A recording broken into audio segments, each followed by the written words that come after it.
할렐루야. 오늘 세 번째입니다. 신앙생활의 영적 원리. 첫 번째는 신앙생활의 영적 원리는 뭘 보면 아느냐? 삶을 보면 안다. 그래서 1단계, 2단계, 3단계. 삶을 보면 알아요. 그리고 지난주에는 신앙생활의 그 성장을 어떻게 뭘 보고 아느냐? 기도하느냐 안 하느냐 보면 알아요. 뭐 다른 거 볼 것 없어요. 그 다음에 오늘은요, 신앙생활의 영적 원리는 그 사람의 마음을 보면 알아요. 마음도 신앙하고 굉장히 중요한 연관성이 있습니다. 자, 질문을 하나 해볼게요. 여러분, 신앙생활이라는 게 뭐냐? 신앙생활이라는 게 뭐냐? 마음 공부입니다. 신앙생활은 마음 공부하는 거예요. 같이 해볼까요? 마음 공부.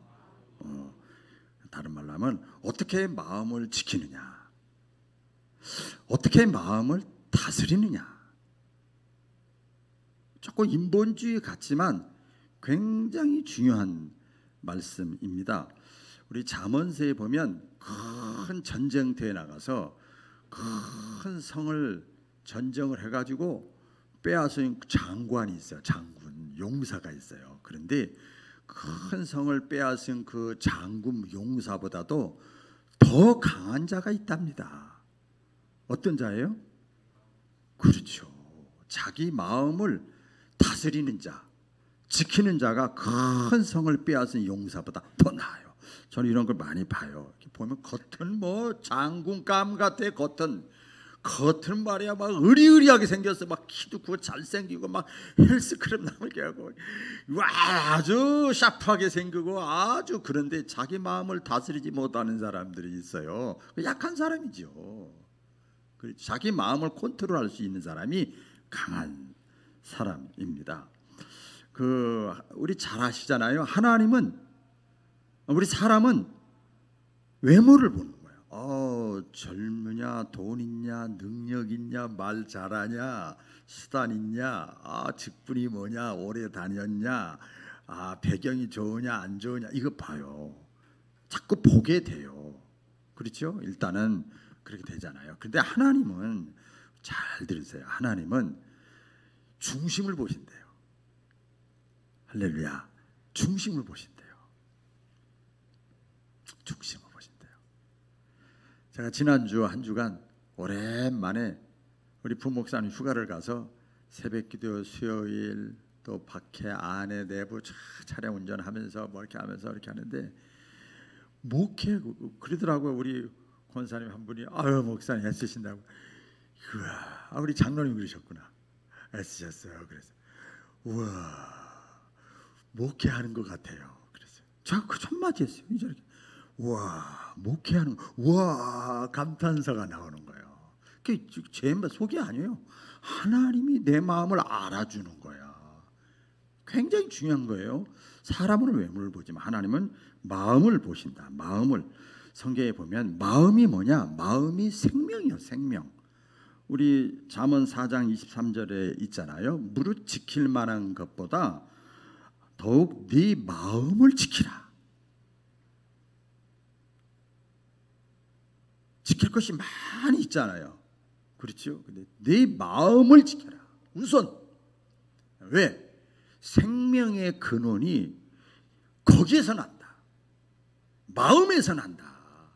그렇게 말씀을 했습니다. 그러니까 우리 사람이 인격체잖아요. 지정의가 있잖아요.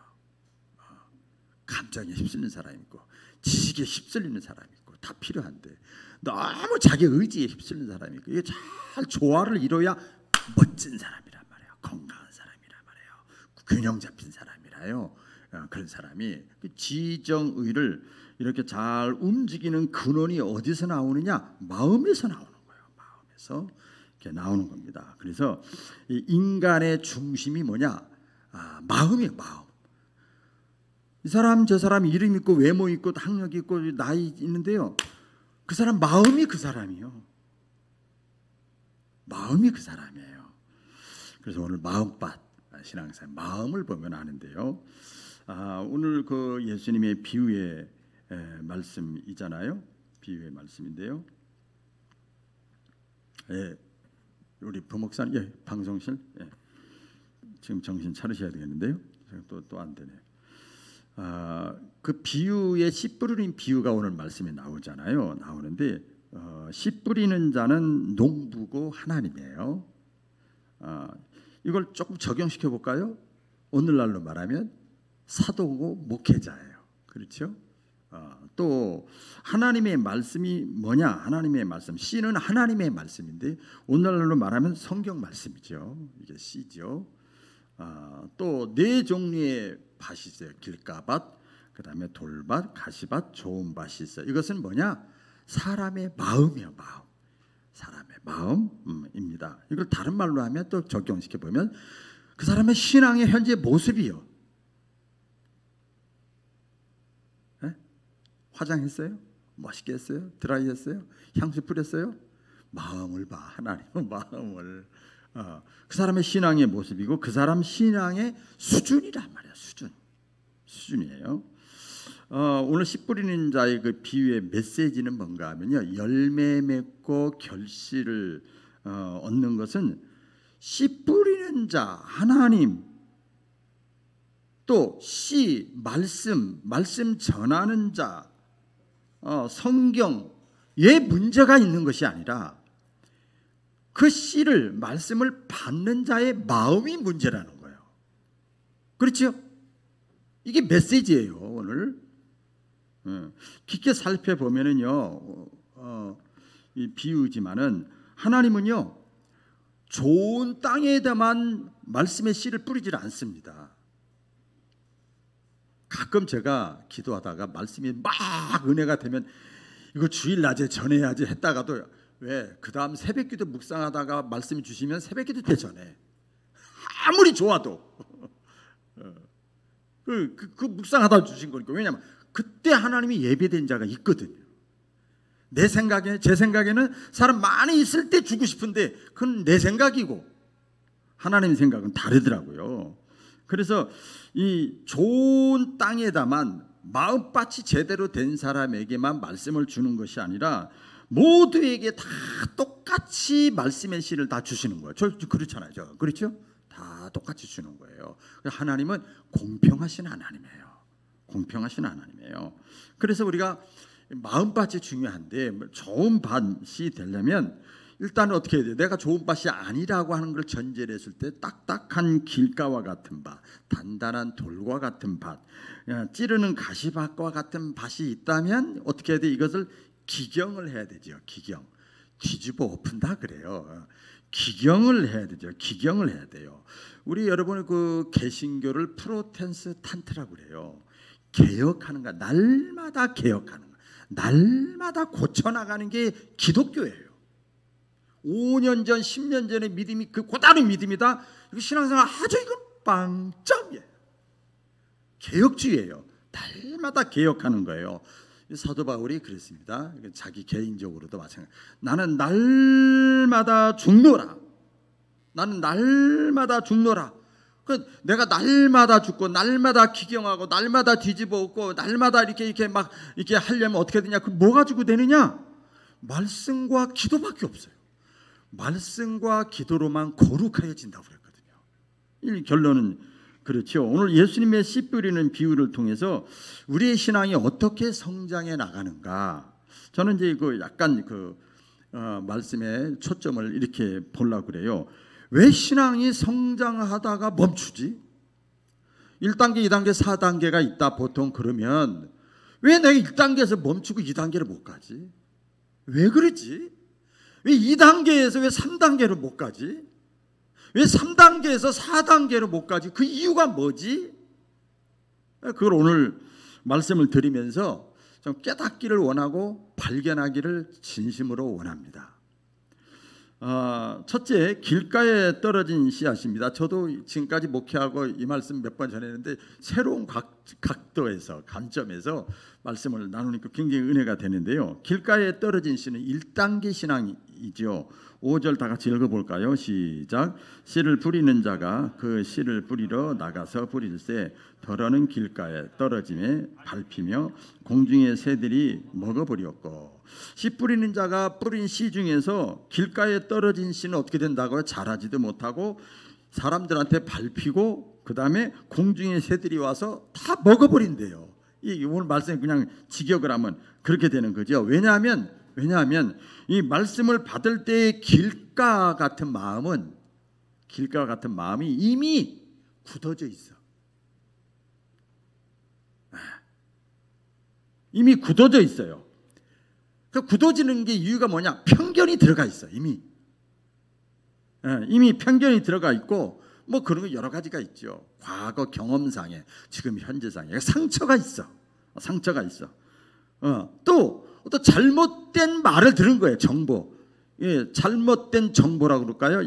잘못된 어설픈 그 지식이 딱 들어가 있으니까 교회는 다 그래. 신자는 다 그래. 기독교는 다 그래. 이런다고요.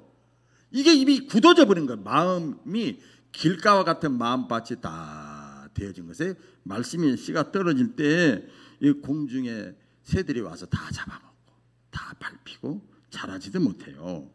그렇기 때문에 말씀의 씨가 이렇게 들려졌을 때, 씨가 뿌려졌을 때 길가와 같은 마음을 가진 사람은 지금도 마찬가지입니다. 내가 저 말씀을 받아들여야 돼, 말아야 돼. 이런 선택을 하는 거예요. 이미 내가 받아가지고 막 은혜를 받아야 되는데 거기서부터 걸려. 입문 단계에서부터 걸리는 거예요. 내가 믿을 것인가 말 것인가를 선택을 해야 됩니다. 교회에 나와 앉아 있지만 그 갈등이 생기는 거죠. 이때 마귀는요, 누구는 따라해 보겠습니다. 마귀요.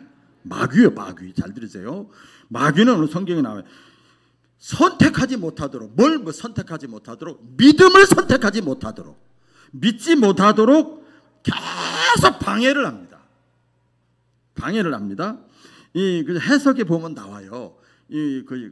길가에 떨어진 씨를 해석이 11절 12절에 있습니다. 제가 여기다 안 적어는 제가 읽어드릴게요. 이 비유는 이러하니라. 씨는 하나님의 말씀이요 길가에 있다는 것은 말씀을 받는 자는 이에 마귀가 가서, 그렇죠, 이에 마귀가 가서 그들이 믿어 구원을 얻지 못하게 하려고 그 말씀을 그 마음에서 빼앗는 것이요.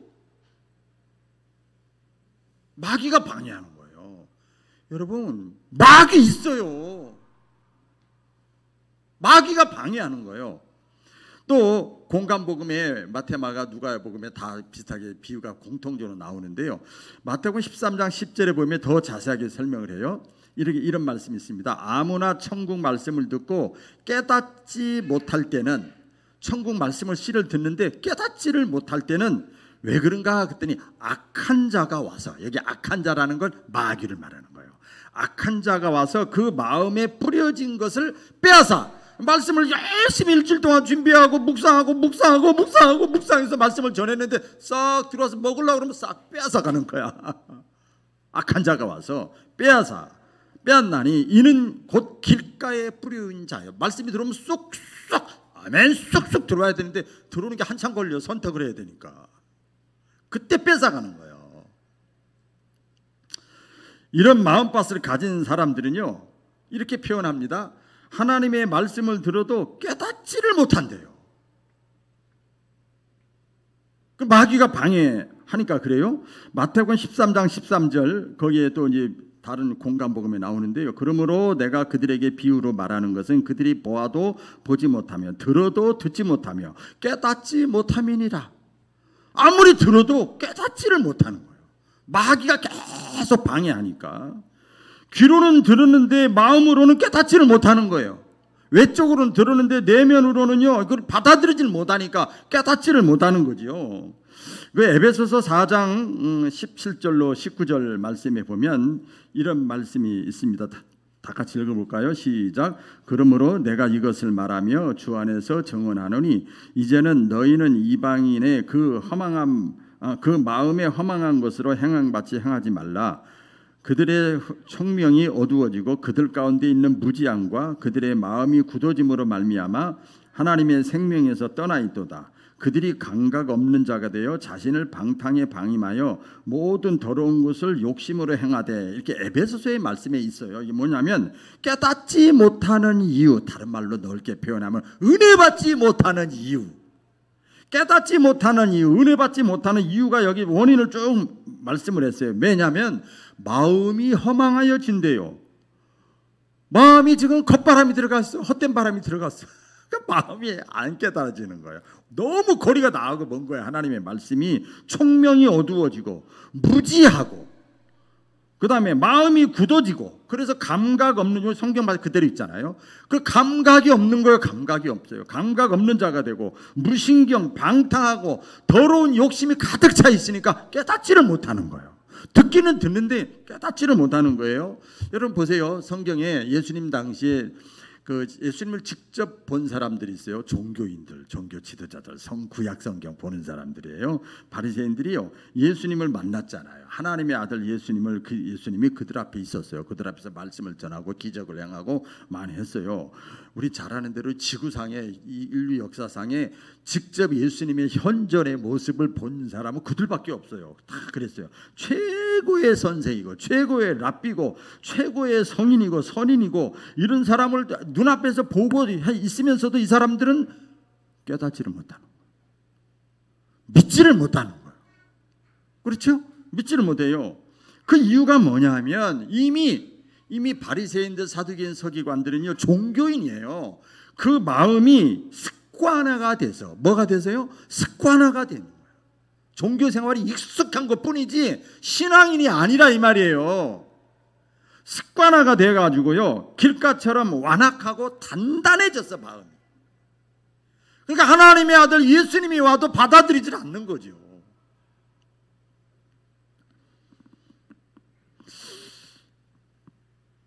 여러분, 저나 여러분이 신앙생활을 하면서, 인생을 살면서 여러 가지 경험들을 하잖아요. 상처받고 눌리고 배신당하고 습관화되고 형식화되고, 그런 것들이 자꾸 반복되고 안 믿기는 그렇고, 교회 나오다 보면 그러면서 내 마음이 길가와 같이 완악하고 단단해지질 않았나.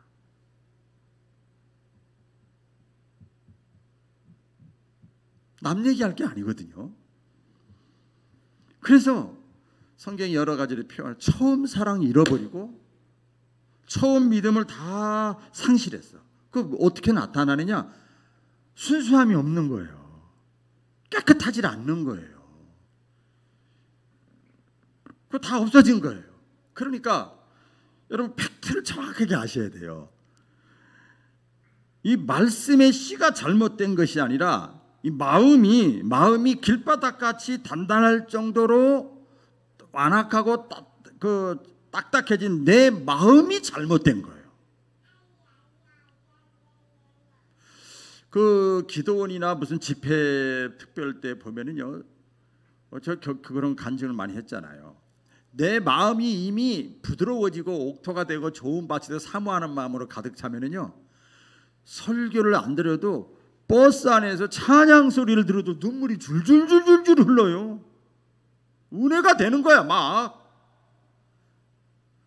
그리고 기도원에 갔는데 이름도 몰라 나이도 몰라 아무것도 모르는 어떤 그분이 목사님인지 평신도인지 모르는데 그 사람이 나와서 찬양 인도하고 성경 읽는데도 은혜가 돼 막. 그 씨가 중요한 것이 아니라 내 마음밭이 중요한 거예요. 로마서 1장에 보면요 이런 말씀이 있습니다. 자연을 통해서 갖가지 사건을 통해서 하나님의 말씀을 통해서 너희에게 하나님이 지그재그 좌우로 그렇게 많이 보여줬는데 너희가 믿지 아니하면 그날에 가서 아무도 핑계치 못할지니라. 얼마나 많이 하나님께서 우리에게 말씀하십니까? 씨를 뿌리십니까? 그날에 가서 아무도 하나님 핑계대고 사람 핑계댈 수가 없다는 거예요. 직접 보여주셨으니까. 그 다음 단계가 있습니다. 이 돌밭에 뿌려진 씨, 이 신앙의 2단계인데요. 6절 다 같이 읽어볼까요? 시작. 더러는 바위 위 돌밭에 떨어짐에 싹이 났다가 습기가 없으므로 말랐고. 이제 아까는 길가 밭인데 이번에 돌밭에 바위 위에 씨가 떨어진 거예요. 근데 어떻게 떨어졌는데 싹이 났다가 그러니까 좀 들어간 거예요. 이렇게 그렇죠? 이해가 됩니다. 머리로 내가 옛날에 경험한 거라면 동의가 됩니다. 뭐 이런 거죠. 뭐 싹이 좀 났다가 뭐가 없어요? 습기가 없으므로 말라버렸어요. 싹이 났다가 하는 것은 믿음이 좀 생기려고 그래. 이렇게 살면 안 되겠구나. 이렇게 신앙생활하면 안 되겠구나. 이렇게 이제 싹이 날라고 그러는 거죠. 감동이 오고 깨달음이 오고 마음의 확신도 오고 평안도 이렇게 와요. 그 생겼다가 약간 기쁨도 있고 그래 맞아, 내가 잘못 신앙생활한 거야. 신앙의 대상은 예수님이지 사람이 아니야. 자기 마음속에 자기가 이렇게 해놓고 나서 금방 또 시들어져 버리는 거예요. 이런 사람이 많아요. 그 이유가 뭐냐? 이 마음의 돌밭을 스펄전 목사님이 이렇게 여러 가지 돌들이 많아서 그렇다는 거예요. 그게 뭐 잘못된 아까 선지식 그 어떤 그 사상이나 이념이나 세속의 가치관이나 자기가 살면서 실망한 것이나 뭐 배신받은 것이나 당한 것이나 뭐 상처받은 것, 또 세속적인 가치관 이런 것 때문에 철저하게 자기가 살아야 되니까 개인주의화 되는 거예요. 이기주의화 되는 거예요. 그러니까 이게 자꾸 이렇게 하다 보니까 딱딱한 돌같이 되는 거예요. 자기 마음이 돌같이 되는 거예요. 돌같이. 그 결과 아무리 좋은 말씀 씨앗을 뿌려도 심어도 뿌리를 내릴 수가 없어요. 너무 딱딱하니까 습기가 없는 거예요. 습기가. 물이 들어가야 되는데 부정적인 생각, 원망하는 거, 불평하는 거 이것이 가득 차면은요 마음이요 딱딱해지는 거예요. 하나님의 말씀을 받아들이기가 어렵지요. 평반사를 나가는 거죠. 여기 해석을 했습니다. 13절에 보면요 해석을 했죠. 우리 다 같이 읽어볼까요? 시작. 바위 위에 있다는 것은 말씀을 들을 때에 기쁨으로 받으나 뿌리가 없어 잠깐 믿다가 시련을 당할 때에 배반하는 자요. 이 돌밭에 뿌려진 씨와 같은 사람들은 말씀을 듣고 잠깐 견디다가 그 다음에 시련이 온대. 시련 뭐 추상적인 표현이지만 뭐 핍박이 있거나 고통이 있거나 뭐 시험이 있거나 내적 외적 뭐 자기가 스스로 넘어지는 것도 있죠. 외부에서 오는 시험도 있지만 그런 것에 있어서 쉽게 넘어진대. 아까는 습기가 없어서 그러고 이번에 뿌리가 약해서 쉽게 넘어지는 거예요. 조금만 문제를 당하거나 어려움을 당하면 넘어지는 거예요. 구체적으로 어떤 것이 있는가 봤더니 뭐 이거 하나 가지고도 뭐 1시간 동안 말씀을 전할 수 있지만은 사람 때문에, 물질 때문에, 건강 문제 때문에, 관계 때문에, 내가 실수한 것 때문에, 내가 나를 용서 못하는 거예요. 내가 범죄한 것 때문에, 질병 때문에, 뭐 배신당한 것 때문에, 실패한 것 때문에, 불합격을 해서 쾌락이 너무 좋아서 그런 게 너무 좋으니까 그게 그냥 따라가는 거예요.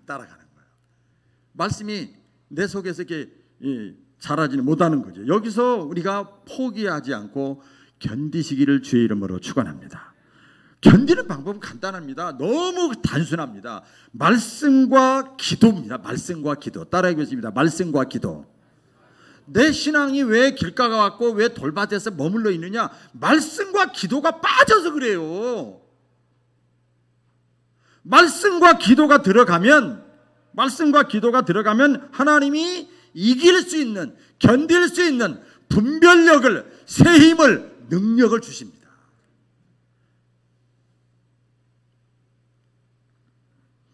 세 번째입니다. 세 번째 그 다음 단계입니다. 가시떨기에 뿌려진 씨앗입니다. 이제 세 번째 신앙의 단계로 이제 올라가는 거예요. 아까는 선택을 하느냐 마느냐 이번에 들어갔다가 이제 또 이제 잘하지 못하는 거죠. 세 번째 다 같이 7절 읽겠습니다. 시작. 더러는 가시떨기 속에 떨어짐에 가시가 함께 자라서 기운을 막았고. 자, 더러는 가시가 많은데 떨기 그 많은데 거기 떨어졌어 씨앗이. 그런데 가시가 함께 자라서 기운을 막았어.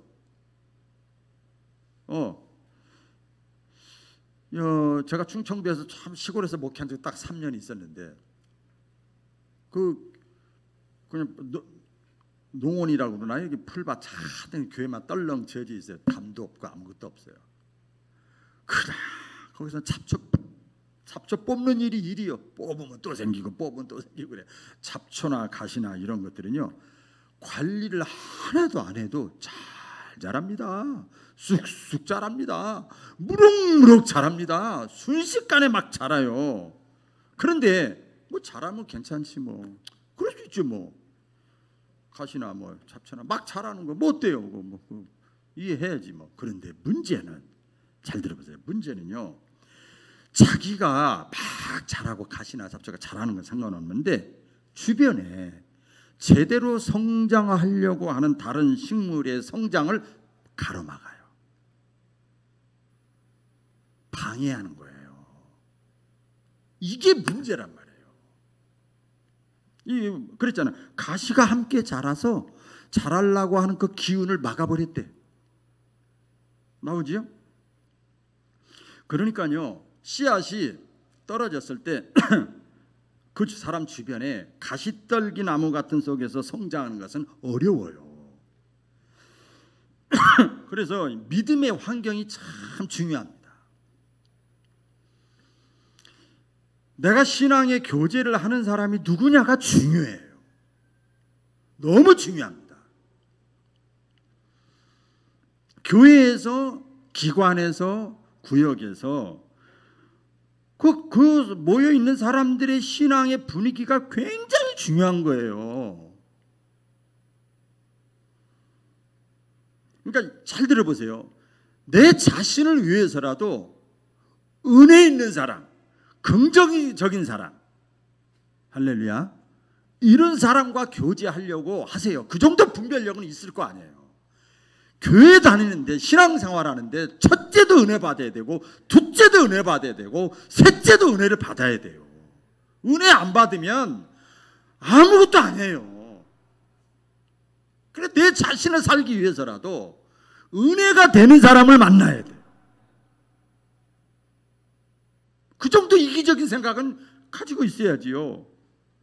이것도 해석을 했습니다. 14절에 가시떨기에 뿌려진 씨앗, 가시떨기에 떨어졌다는 거 더 깊게 해석을 했는데, 말씀을 들은 자인이 지너는 중 이생의 염려와 재물과 향락의 기운이 막혀 온전히 결실하지 못하는 자요. 아까는요 이 가시떨기에 떨어진 것은 잡초나 가시가 문제였는데 이번에는 뭐가 문제냐?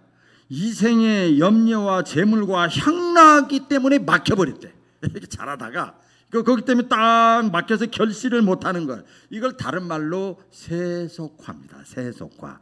따라해 볼까요? 세속화. 이생의 염려와 재물과 향락은 세속화에, 처음에 신앙생활을 좀 제법 하다가 부르게 잘하다가 세속화에 다시 쭉 빠지는 거예요. 세속화에 빠지는 거죠. 물질 앞에 흔들리고 세상 재미에 흔들리고, 그래서 종교 생활로 그냥 만족하는 거예요. 오랜 신앙생활을 해도 온전히 결실하지 못하는 이유가 왜 그런 줄 아세요? 바로 이거예요. 여기에 걸린 거예요. 예, 가시떨기에 뿌려진 이 말씀의 씨앗은 그래서 사람, 환경, 가시떨기, 잡초, 이게 문제고, 이생의 염려, 세속화, 이게 문제예요. 여기서 다 세 번째 단계에서 넘어지는 거죠.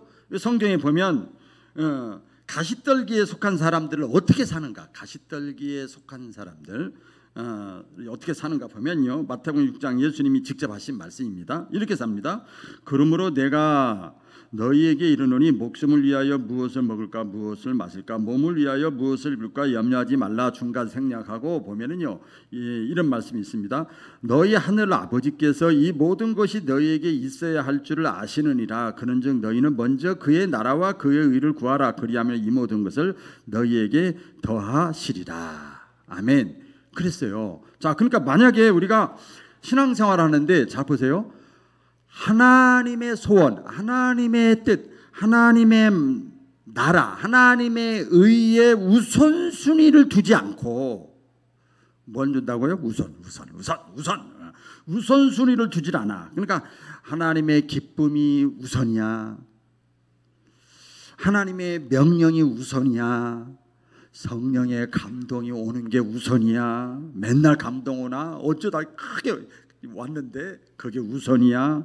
은혜 받은 게 우선이야. 아무 때나 은혜가 되나요? 깨달은 게 우선이야. 아무 때나 깨달아지나요? 그게 우선이야. 이게 하나님의 나라와 하나님의 우선에 거기에 우선순위를 두지 않고 살면서 내 문제와 다른 것에 최우선을 두면은요, 아무리 신앙생활을 우리가 오래 해도 하나님의 말씀을 씨앗을 자라는 것을 막아버립니다. 이해가 되시죠? 끄떡끄떡 하시는 분 많이 계시네. 다 막아버리는 거예요. 말씀하잖아요. 막아버리면 열매를 맺지 못하는 거예요. 열매라는 것은 뭐 영육간의 모든 것 다 해당되지요. 이 모든 것 먹고 마시고 입는 것 이상의 더하는 플러스, 알파 플러스, 이 모든 축복은 우리에게 해당이 안 되는 거예요. 어떤 그 학자는 이렇게 표현합니다. 내 노력한 만큼만 사는 거야. 그러니까 더하기 인생이래요, 좋게 얘기를 하면. 그러나 여기서 말씀하시는 것은 원뜻에 보면 곱하기요, 곱하기. 30배, 60배, 100배예요. 아멘. 하나님의 뜻에 우선을 두면 그렇게 된다는 거예요. 깨닫기를 주의 이름으로 축원합니다.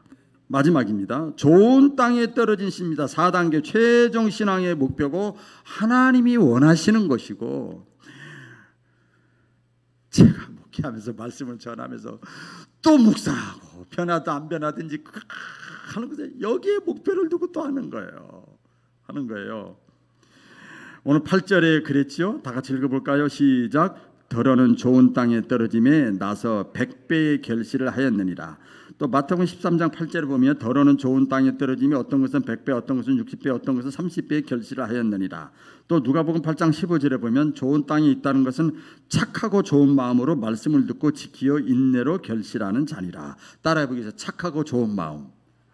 어디서 많이 들었죠? 초대교회 때 일곱 집사, 안수 집사 세울 때 착한 사람 세웠대. 착한 사람 세웠대요.